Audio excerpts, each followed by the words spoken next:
Most hunters are ready to take care of themselves if things go bad in the backcountry.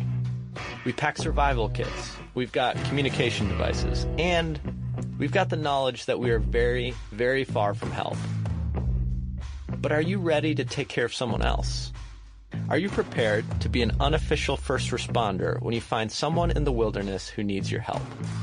I'm Editor-in-Chief Alex Robinson, and today I'm talking to Nick Fasciano, who is not prepared for this sort of situation, but I bet that he will be the next time.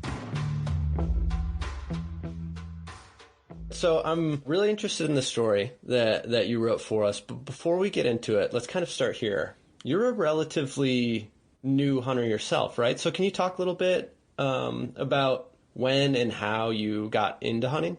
I got into it about 6 years ago, I guess. I grew up with no exposure to it at all. And to be honest, probably a somewhat dismissive view of hunting and hunting community at large. But around 2016, I just sort of coincidentally heard some of the conservation arguments for hunting. And when you start to look into this stuff, it can just snowball into a million reasons why this is a good thing, right? From a conservation perspective, ethics, adventure, community, a ton of reasons. And that's all before I started doing it and realized how much fun it was. So, I started up, I was like, wait, this was here the whole time? Why didn't anyone tell me? I just wasted 30 years of my life not knowing about this stuff. And so I got into it pretty hard. And, the first couple years of teaching myself, were honestly a pretty good slog as I navigated, through the regs and through the basics of the how-tos and everything. And so that gave me a pretty good amount of sympathy for people who are trying to learn the ropes themselves now. And flash forward to now, it's one of, if not the central features of my life. Nice. Okay. So let's go back now to your deer hunt from last season, where this story kind of all comes from. Would you just kind of walk us through what that hunt was like, where you were, just kind of set the scene for us a little bit? A few hours outside of where I live in Boise in Idaho mountains. I was out there, not really for myself that first day. I was out there mentoring a friend of mine and his two kids just on deer hunting basics. We were in a general unit in the Idaho mountains sometime in mid-October. This was a new area for me. I hadn't hunted there before and I hadn't realized how thick it would be. It had been opened up by a fire some years back, and the regrowth just in the last few years, it had just choked the place out. It was tough going, tough hunting, tough moving around in there. It's beautiful country, but just really thick stuff. I mean, the kids had a couple half chances at some deer, but didn't tag anything. And they had to head back that evening. So kind of despite our mixed success of that day, I just decided to stick around that evening, sleep in my truck, and plan to hunt for myself, the next day. So parked on a Forest Service road and was planning on just going out bright and early the next morning. And on this Forest Service road, you're pretty far back there into the woods, right? You're not really near civilization or anything? No, we were a goodly ways. I mean, it's still on a Forest Service road, but there was almost nobody else back there, and pretty bumpy country to get there. So it was at least an hour from sort of the nearest outpost of civilization. And as soon as you left the road, you were out there and gone. So yeah, it was pretty far back. Okay, so you're kind of settling in for the night. I imagine you're kind of thinking about your hunt tomorrow. What was your first inclination that something might not quite be right? This is in retrospect now, right? Because it didn't really sink in with me at the time. But my first indication was when I was getting dinner ready and setting up camp that night, and I just heard two rifle shots come out of the dark, right? Just boom, boom, in quick succession, sort of like what you'd hear if somebody took a shot on an animal and then a quick follow-up shot. And this wasn't just a few minutes after shooting light, right? You hear that happen all the time when you're out there. You just sort of roll your eyes and go about your business. This was full dark, right? It had been dark for a while. And so that was weird. You don't hear that very much. It was weird enough to maybe kind of stop what I was doing, but I didn't think much about it. It wasn't definitive enough to make me wonder if I should report potential poaching or anything like that. And it didn't occur to me at all that somebody might be in trouble, even though it would eat at me later, whether or not it should have. But for now, so you just kind of hear these shots, you obviously remember them and they register for you, but not enough for you to really act on anything. So you just kind of go through your night. And then what happens next? Well, it's a little while later, not too long later, but a little bit. I was in the truck bed, which is where I was going to sleep, about ready to pack it in. Everything's quiet. It's just the wind through the hills, looking forward to sleeping. And I just hear this small voice outside my truck say, "Can you please help me?"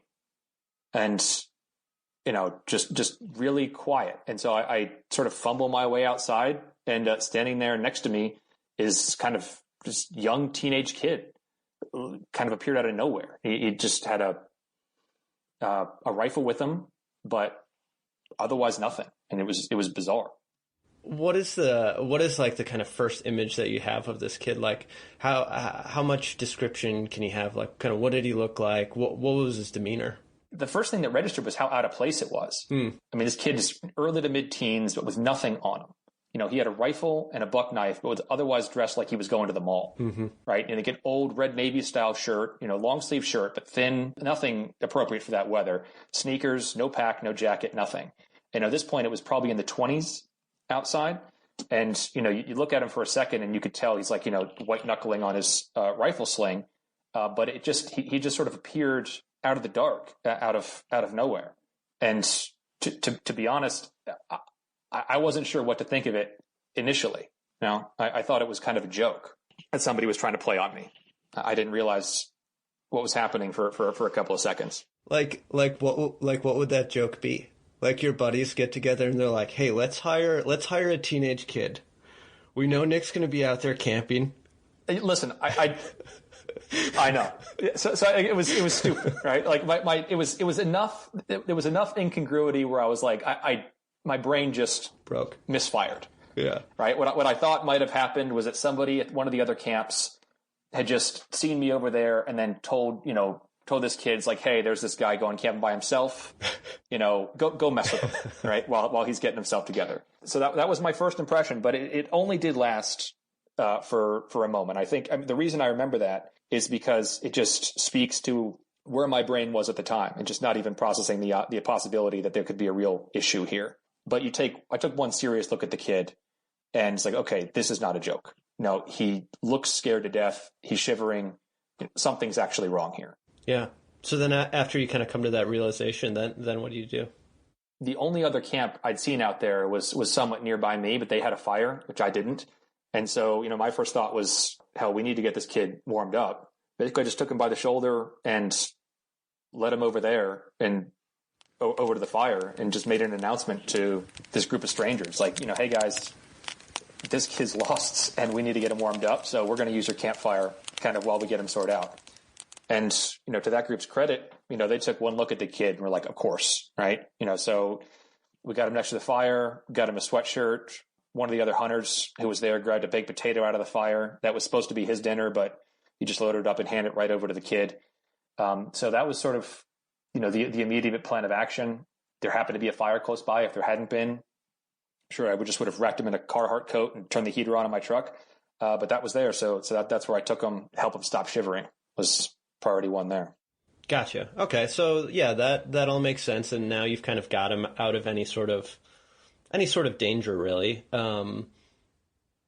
What is the kid's, let's call him Jake, as you do in your story, which is not his real name. But just for our purposes, we'll call him Jake. What is Jake's story? How did he end up at your camp?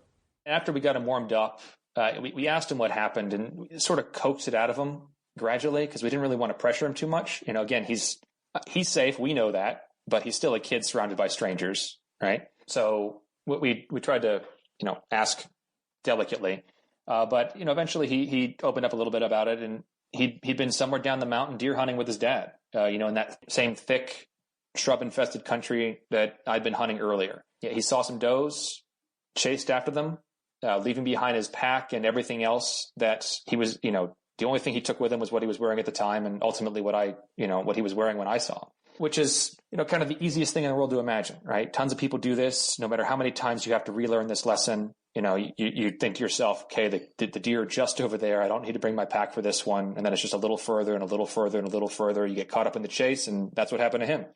And when he finally lost the deer, he looked up and realized that he was lost himself, right? He's standing there. The sun is starting to set. You can't see very far in this country. And the landscape also kind of undulates, it goes up and down. So it's easy to forget whether you were going uphill or downhill on the way there. And that's kind of how he ended up getting separated from his dad. Somehow he was able to find the road. It still seems kind of miraculous to me that it happened. I spent a lot of time later thinking about it, but apparently what happened was a UTV went by at some point before dark, and he could just hear that sound, and he walked that and stumbled onto the Forest Service road. And this road forks at one point, and so it doesn't fork much, but it forks at one point down on the mountain, one road leading up to, I guess, where his family was camped, and then the other road leading way up the mountain, ultimately to where I was. So he stumbled onto the road and then just kept walking and walking and walking. And, ultimately, at that point is when everyone seemed to realize that the shots that we'd heard earlier were him trying to signal for help. Yeah.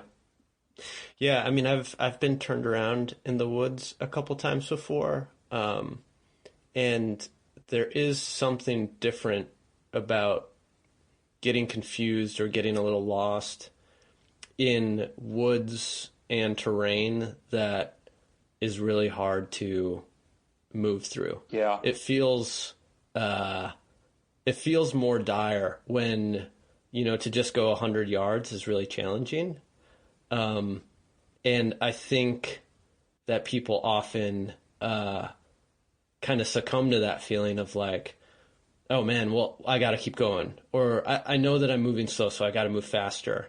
Where if you get turned around in like a little bit gentler terrain, I think there's a little bit more of an instinct to just like sit down and assess and try to, think about where you are and what direction you walked. But it sounds like the place that you're describing is about the hardest place to get lost in the dark without any lights or headlamp or anything. Yeah. And one thing also that I'll point out is, I mean, Jake's enthusiasm for hunting was obviously very high, but one thing he mentioned in the course of his story, this is not a family of hyper-experienced outdoorsmen, right? They were out there because he wanted to hunt. His dad, I don't think, was the one teaching him. It was sort of almost the other way around. He was learning as he goes. I think this was, second or third season, not a lot of, backcountry mountain experience. So that was definitely a factor. Just this is not the kind of situation where he probably had been before or was prepared to really find himself in. We'll be right back after the break.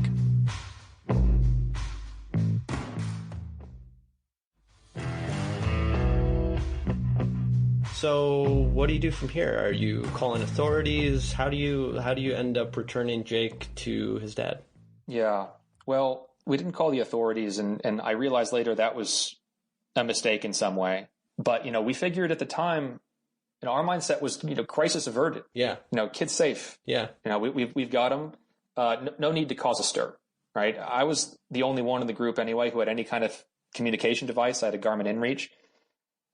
And after thinking about it, I went ahead and told Jake to text his mom and let him know he'd gotten lost and was now safe, with hunters who were taking care of him. I did hesitate somewhat in doing this, because I was obviously denying his dad the chance to break the news of this little episode to his wife in a softer way. Yeah. But it had been at that point hours since he'd gotten lost, right? And we figured his dad might have gone into town to alert search and rescue, and that his mom had gotten a phone call that her son was missing and would have been in a panic. So I figured you got to let her know that he's okay. Mm-hmm. Still, having no idea what his dad kind of the actions he had taken. But we also didn't want to trouble search and rescue unnecessarily. The communication side of things is one that I think we were probably too cavalier with. But no, we didn't contact anybody else apart from his mom, just in case she'd already heard something. Yeah. So how did you find his dad? Well, a couple of the other hunters volunteered to drive the forest road and go look for him. And so we stayed there by the fire with Jake while they went and did that.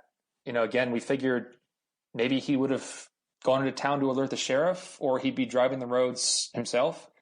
We were honestly a little surprised that we hadn't already seen him drive by where we were at. We were listening to Jake tell the story. We still didn't know where he'd gotten lost, right? He didn't know.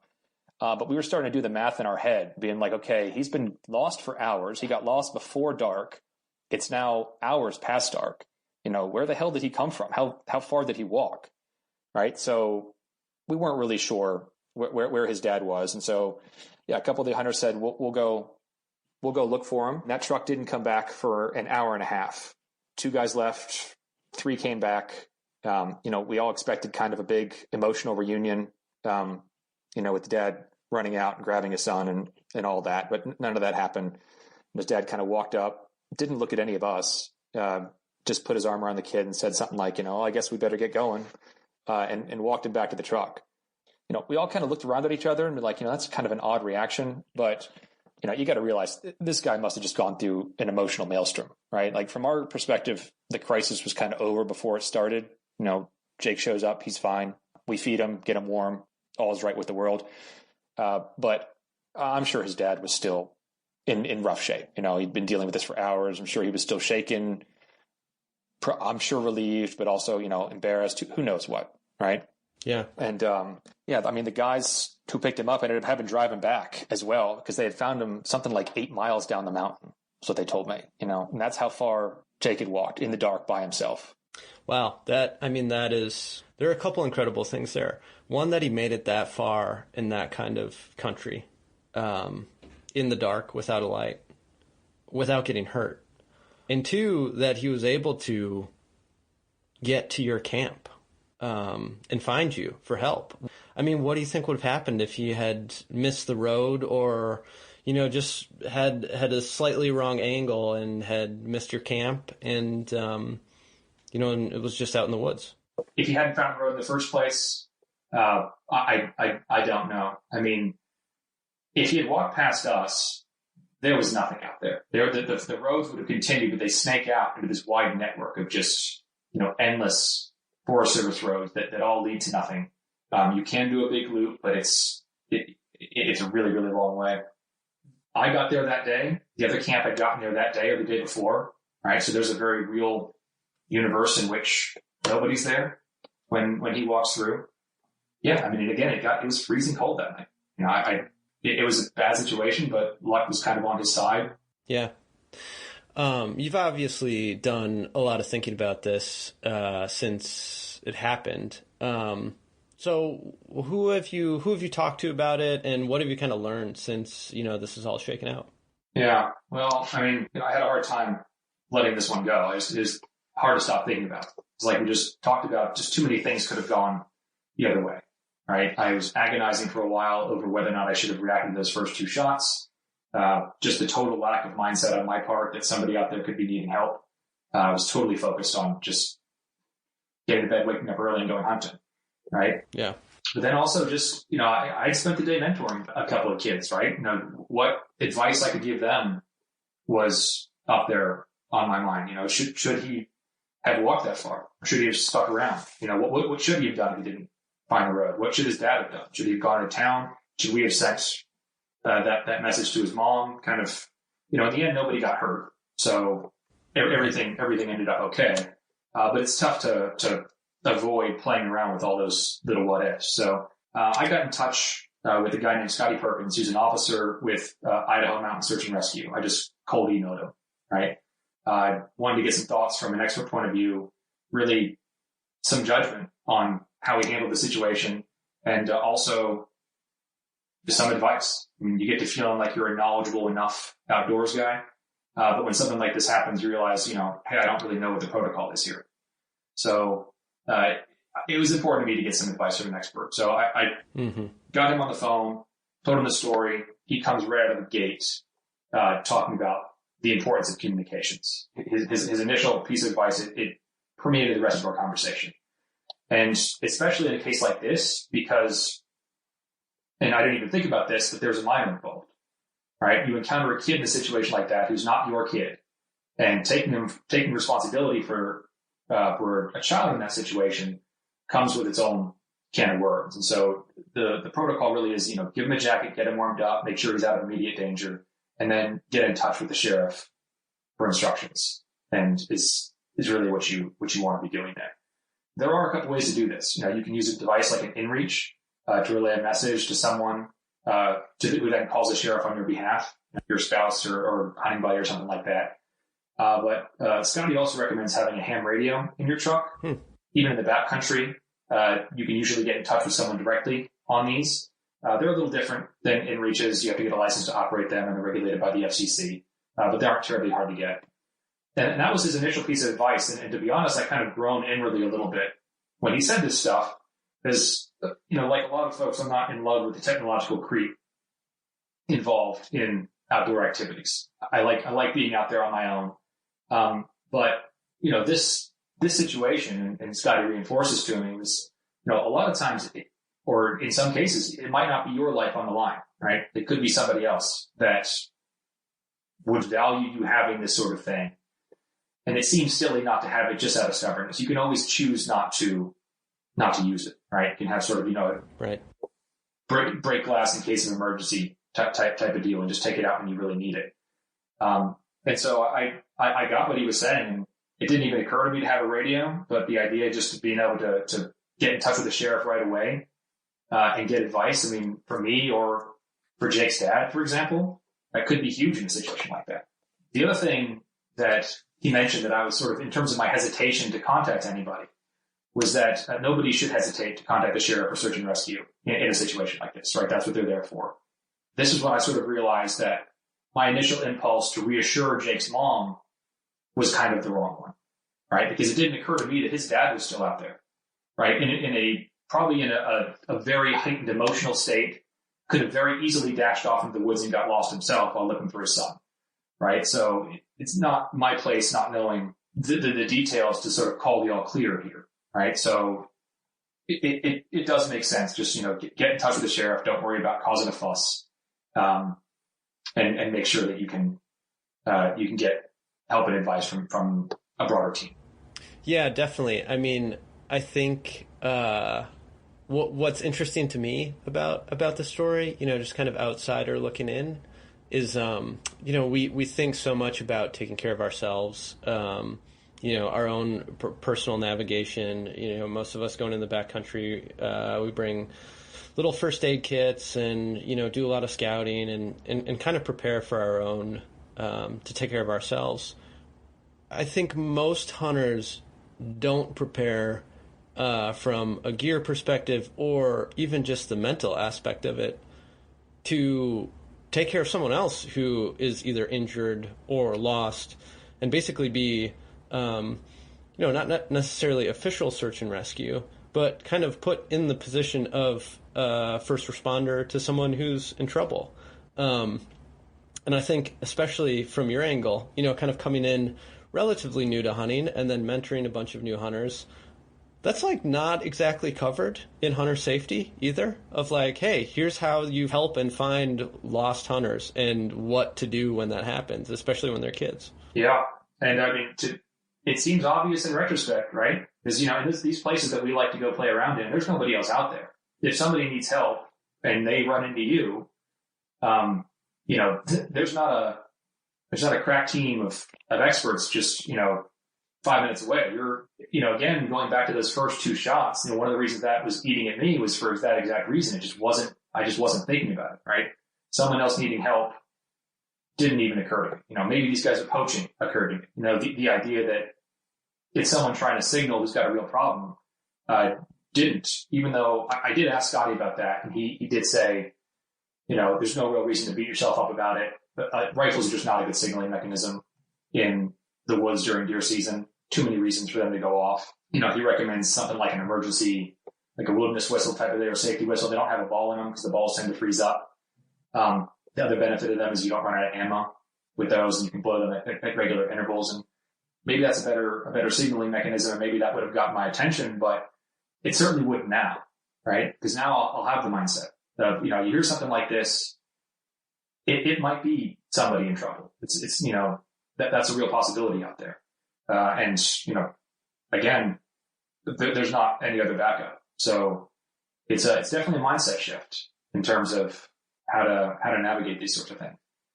And then, of course, the other thing that you'll talk to anytime you talk to a safety expert is just basic survival stuff, right? In terms of having stuff with you, whether it be Mylar blanket or fire starter. But, the other thing that you always think about when I thought about this story was, Jake just taking off without his pack on, right? Which again, we've all done.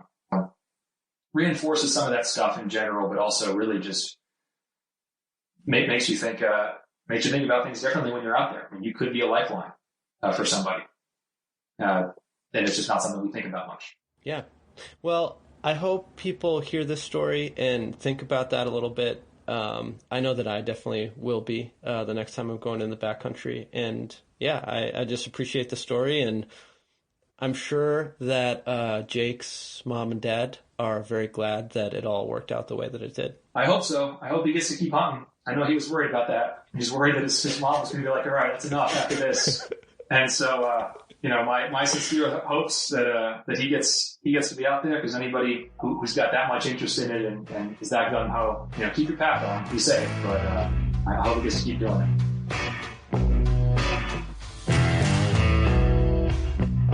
The Outdoor Life podcast is edited and produced by Senior Deputy Editor Natalie Krebs, and it's hosted by me, Editor-in-Chief Alex Robinson.